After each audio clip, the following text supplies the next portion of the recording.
Was it Eve or a snake or the wrong choice of trees? The day-to-day play. I know you're reacting because this is your story. It's all of our stories. The day-to-day play, all the joy they were given, gave way to the sense we must work for a living. And God did reply, kids, you gotta be kidding. Everything you could want is right here, not forbidden. But they could not receive the good news. They thought that to play they must first pay their dues. By the sweat of thy brow we must now earn our bread. And they didn't know the gluten had gone to their heads. Then they passed this confusion right on to their kids, hiding their loins with more leaves for more figs, teaching their offspring original sin, who then passed it off to their nextest of kin. And they made their cause noble. They justified pain. To suffer is God's will. No pain means no gain. And if you have struggled through life unabated, when you croak, your rewards card will be activated. That's when you cash in all your hard sacrifices and rest up in heaven with the rest of the righteous. And so human beings, they assumed the position of forgetting God's love did not come with conditions. They dreamed up a God with a list of demands, with rules and with judgments and a whip in his hands. And over the seas came the pure Puritans to spread the work ethic all over the land. The pleasures of life must not ever be trusted. If you dare enjoy sex, you're eternally busted. God sits on a cloud with his one only son, and they both wear a frown if you have too much fun. But if you can grab a bull right by its horns, well then God is pleased and might send less shitstorms. And then on your tombstone your tribute might say, she worked hard for the money and toiled each day. He played by the rules, never did make a scene, and here lies his body along with his dreams.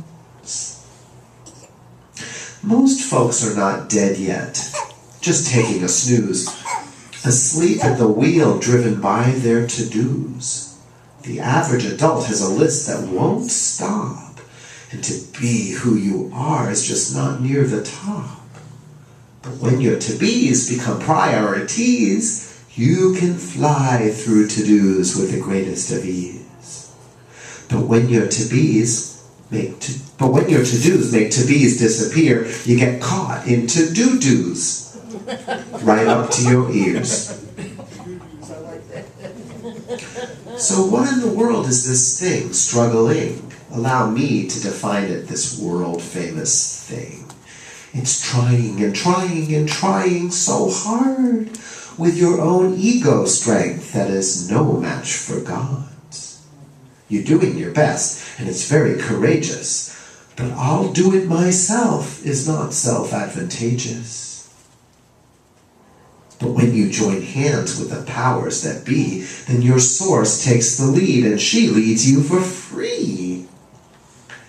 So struggling is simply a well-worn belief, and beliefs can be bygones, replaced and released. See, what's a belief but a thought you've been thinking so long and so hard that it's doing some stinking? And when you can smell your own moldy beliefs, you break out of the mold and you get some relief. By now, are you thinking enough is enough, that there's life beyond struggle and you just gotta trust? Then woo-hoo, you're ready to drop that belief and reclaim what's under your ancient fig leaf. Because under your cover there's nothing to hide. That slippery serpent's been speaking some jive. We don't work for a living, we're already alive. We're not here for surviving, we be here to thrive. Yay! We're not human doings, we're beings born to fly. So get out your cell phone and send out a text to your family and friends, all your loved, nervous wrecks. And tell them their nerves need no longer be taxed. They can travel downstream and be much more relaxed. And if they say, hey, that just makes me afraid because lazy don't pay me, there's bills to be paid. Let them see easy does it is working for you, that your life has your back and your trust sees you through. And if they say, no way, Jose, that's just fine. Not everyone's hip to the trip, they're divine. But everyone gets there in their own sweet time. And you help them the most when you're staying aligned. Staying aligned, staying aligned. Staying aligned. And so when your isness becomes your main business, you feel just like Santa the eve before Christmas. There's so much to give and so much to receive, and it happens as easy as breath when you breathe. The breath breathes itself with no push, no shove, and so goes your life when you know that you're loved. And if you work hard and do work up a sweat, it's only because you so love getting wet. Because when you're inspired, you follow your bliss. Even when you perspire, it feels effortless. Like the work that you're doing is being done through you. And you're thrilled to be letting the universe do you. Please email this poem, although some might delete it, and post it on Facebook and on Twitter. Tweet it. Because millions are ready to hear the good news that struggle's a choice that you don't have to choose. And struggle-free living, oh my, how we love it. We flow down the stream on the boat, easy does it. And easy does do it. We find out at last, we don't stop at the tolls, we just use Easy Pass. We're taking it light in the slow lane or fast, because the joke's been on us, and we finally can laugh. I have one final message, and then I must go. You can't give up struggle completely, you know. There are rites of passages, powerful rites, when struggle's a part of you birthing more life. Try reading this poem to a woman in labor. She'd say, out of my face, don't do me no favors. Our struggles are sometimes endearingly human. They spice up our life like fresh garlic or cumin. So next time you struggle, please don't self-attack. Don't struggle with struggle. Let's cut you some slack.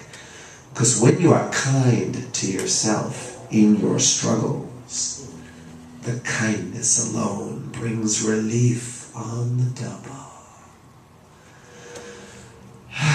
And so, to wrap up now, because I'm feeling spent, let's sacrifice struggle this Easter for Lent.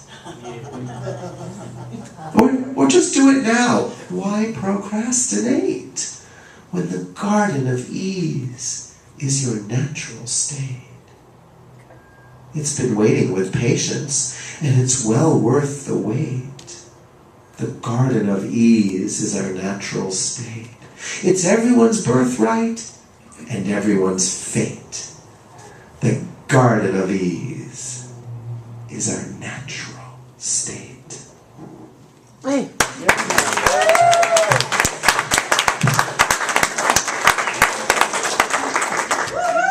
Great. You can. You can have that in your computer faster than the speed of giving me some money.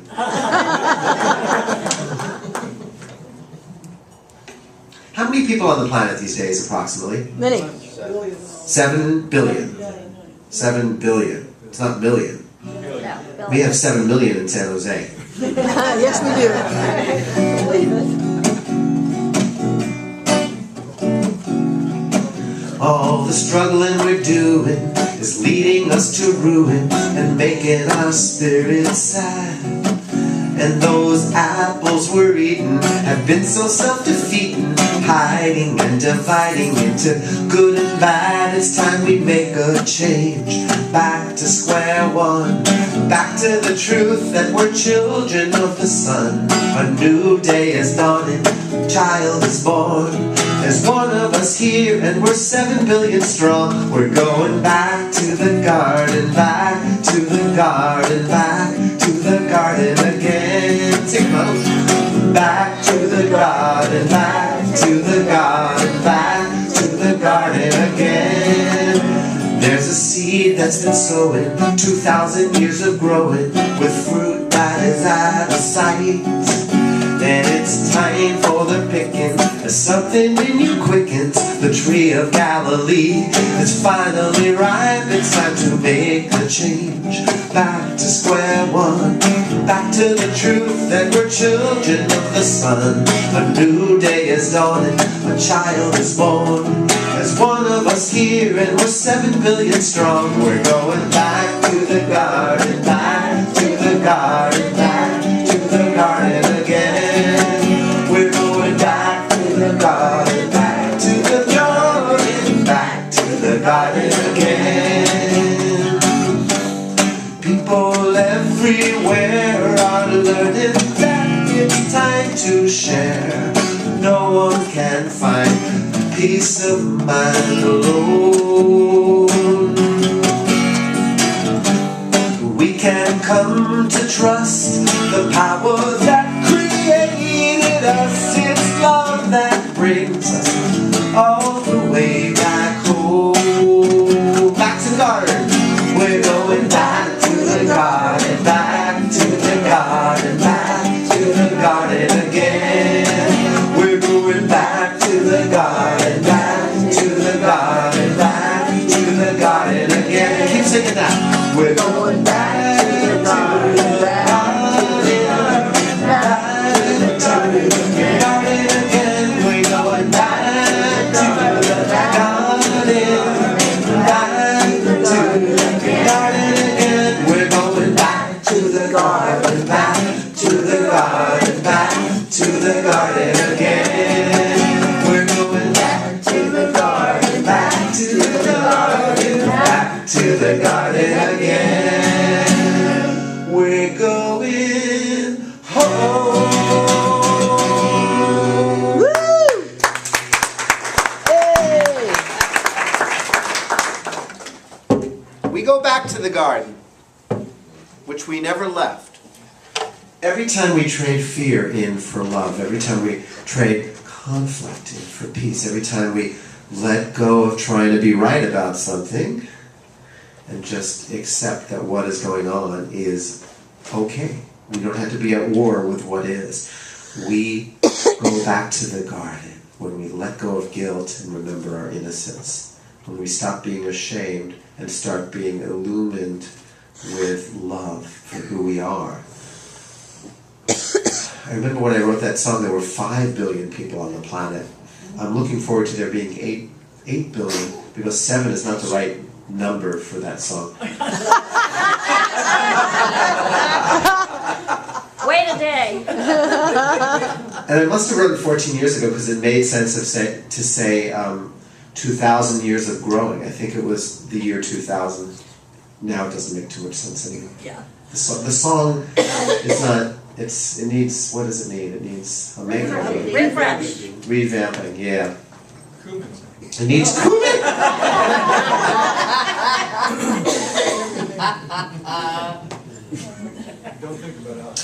But we go back to the garden every time we let go of struggle and we invite ourselves to take it easy. Whatever it is, there's a belief system that thinks that we need to work harder in order to fix, heal, or change something.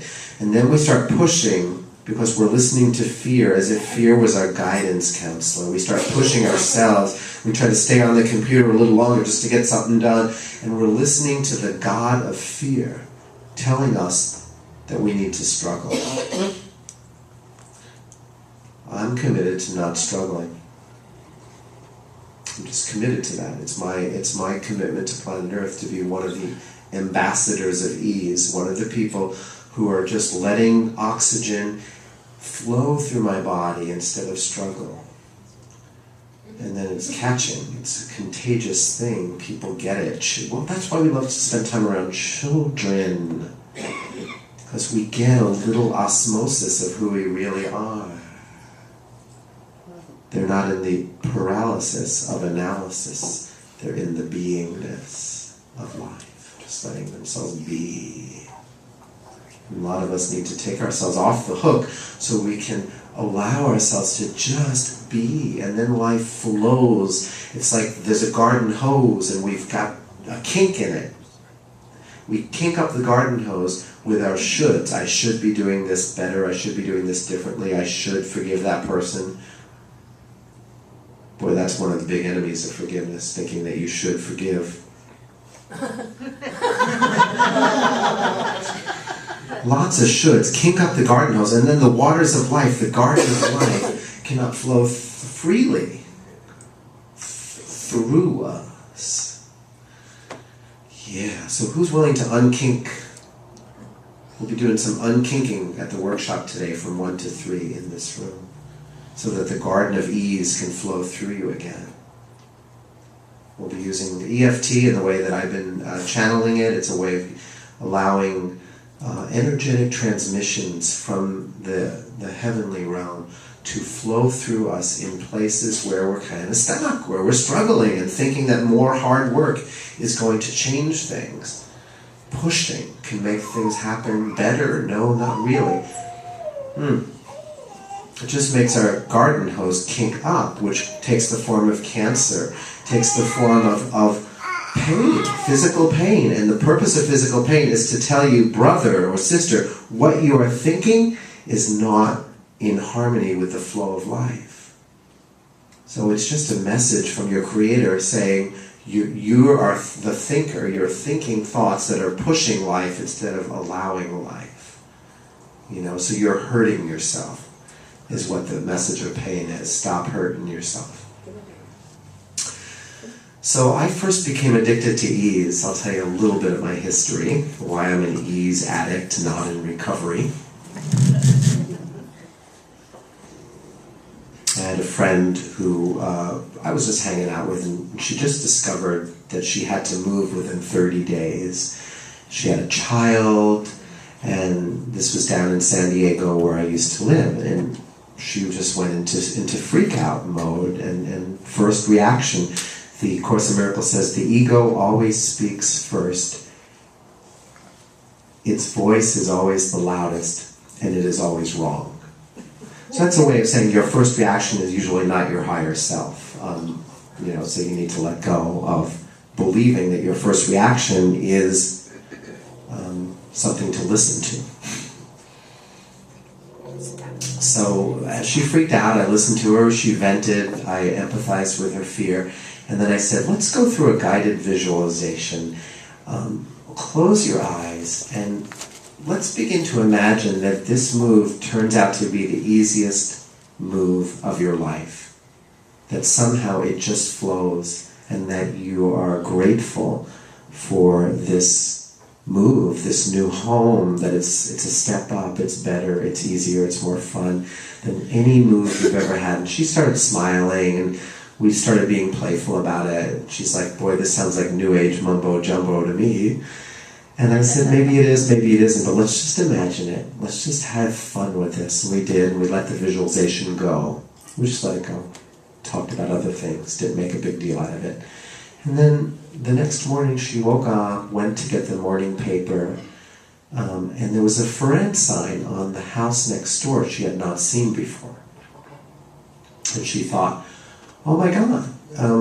And she investigated the situation, and it turned out that it was appropriate, it was right, it was meant to be.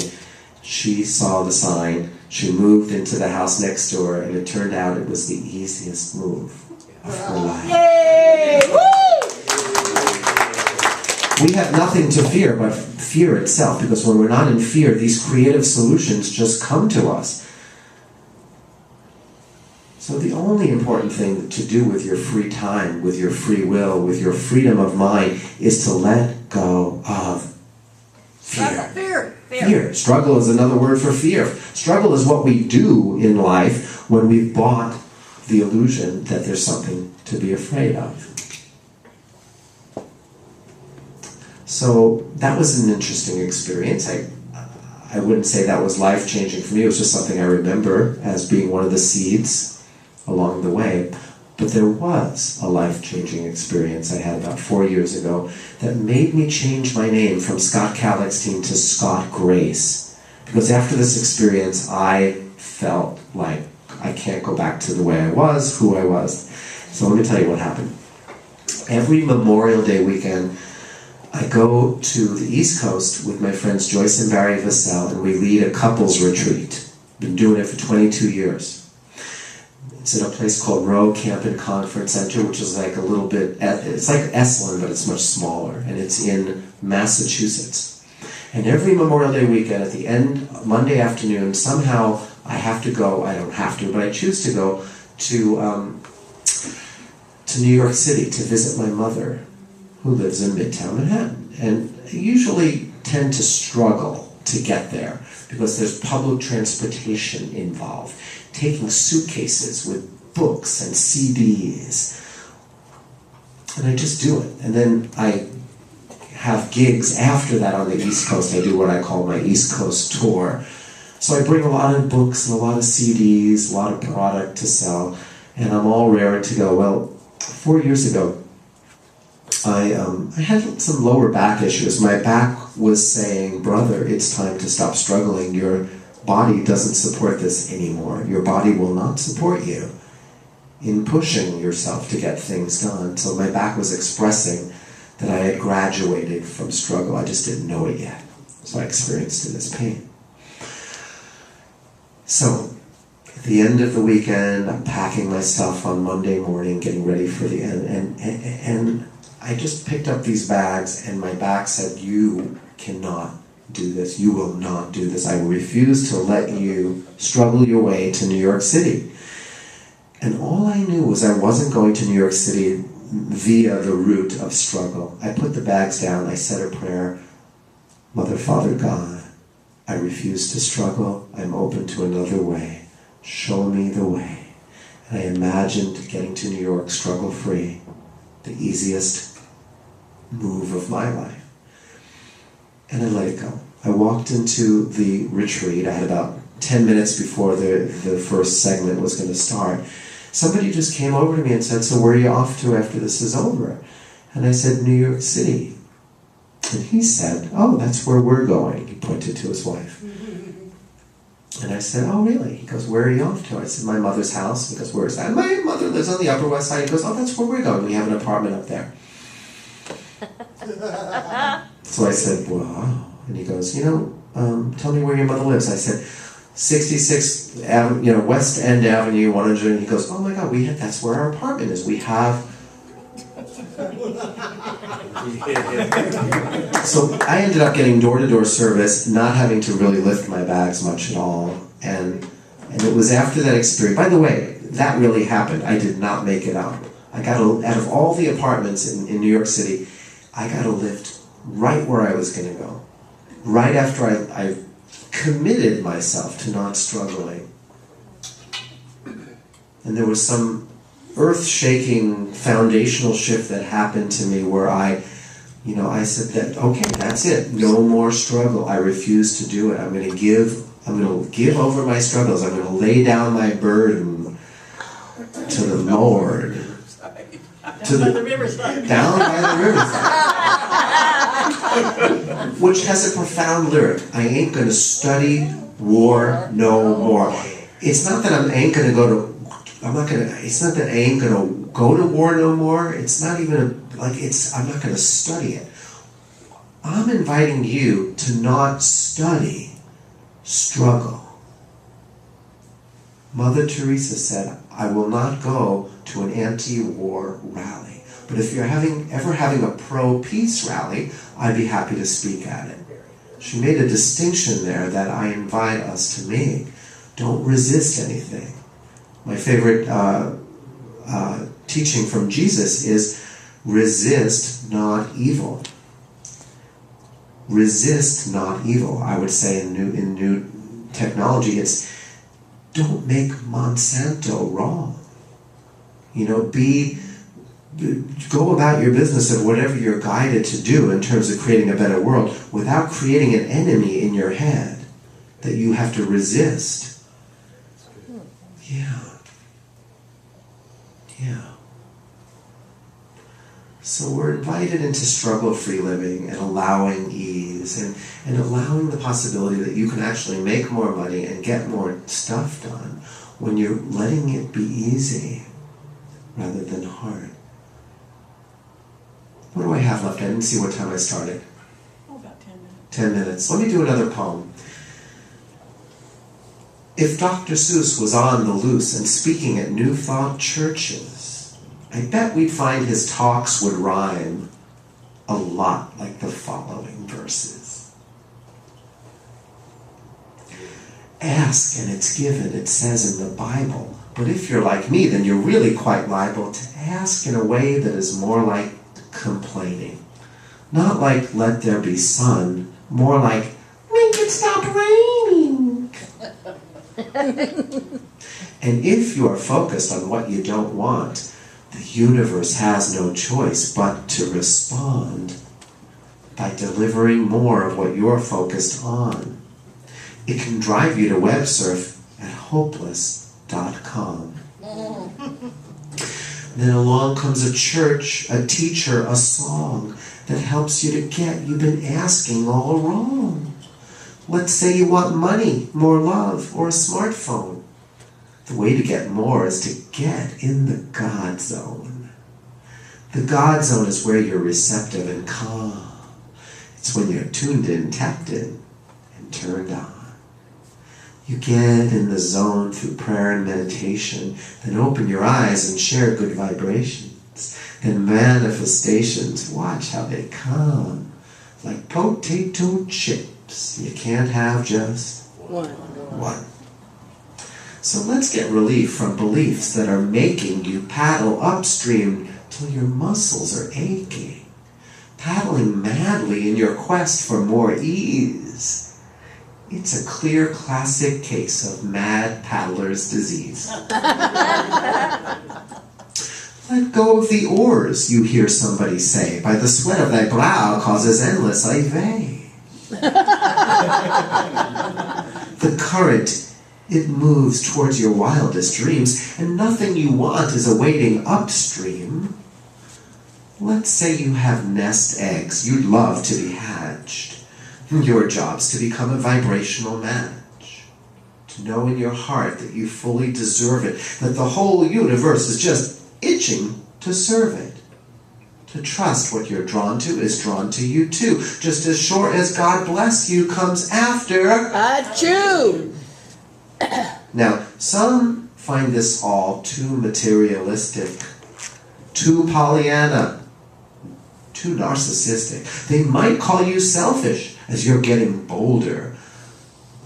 But selfish is in the eyes of the beholder. Just thank them for sharing. Wish them the best. Keep on being selfish with a higher self-S. Not a selfish that's driven by greed or by fear, but a selfish that's elfish and perfectly clear. That a great way to help people out of their cages is to know that you're one with a God who's outrageous. Your natural high will be highly contagious.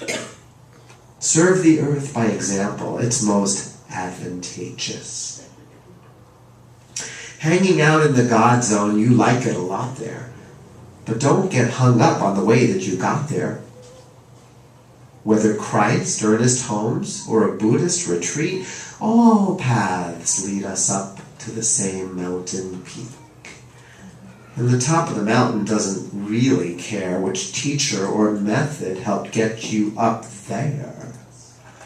And when you're on top, it's fun to slide down, to bring your good cheer to the folks on the ground. Not that you'll be on a serious mission. The world's seen enough missionary positions. Your mission's to feel great And that is enough. Because nothing's more important than feeling God's love. That's how you give the whole world a big hug. Nothing's more important than feeling God's love.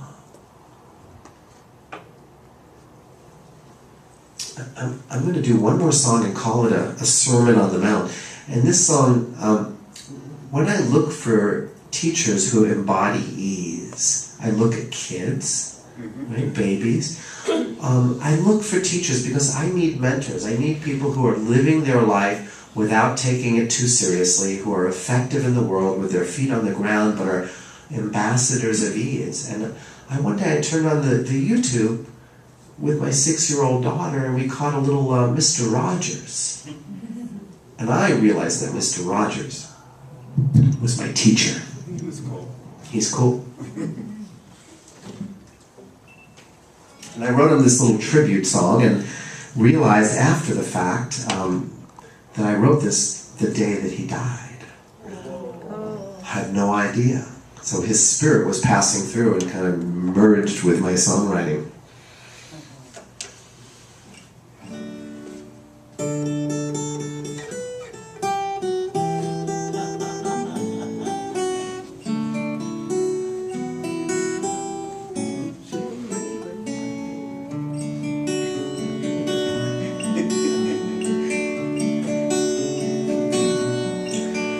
It's a beautiful day in the neighborhood. My spirit is soaring free. I've taken the weight of the world off my shoulders, found a lighter me. It's a beautiful day in the neighborhood. There are no locks on the doors. People come out to play every day, and we know what life is for. We laugh at the notion that love is rare. We laugh at the notion of fear. Come to each moment with cupboards bare, and open our hearts to the heaven that's here. We open our hearts to the heaven that's here. It's a beautiful day in the neighborhood, in my body community. My organs and cells get along with each other, a happy biology. It's a beautiful day in the neighborhood, so we're having a block party. God has decreed there'll be joy in the street, so we sacrifice self-misery.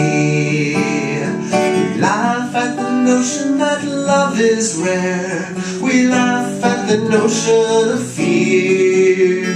We come to each moment with cupboards bare, and open our hearts to the heaven that's here. We open our hearts to the heaven that's here. It's a beautiful day in the neighborhood. Our spirit is soaring free. We've taken the weight of the world off our shoulders, found our harmony. It's a beautiful day in the neighborhood. Mr. Rogers is singing along. Who would have known that this journey home would lead us all back to his song? Who would have known that our journey home would lead us all back to this song? A beautiful day in the neighborhood. Would you be mine? Won't you be my neighbor?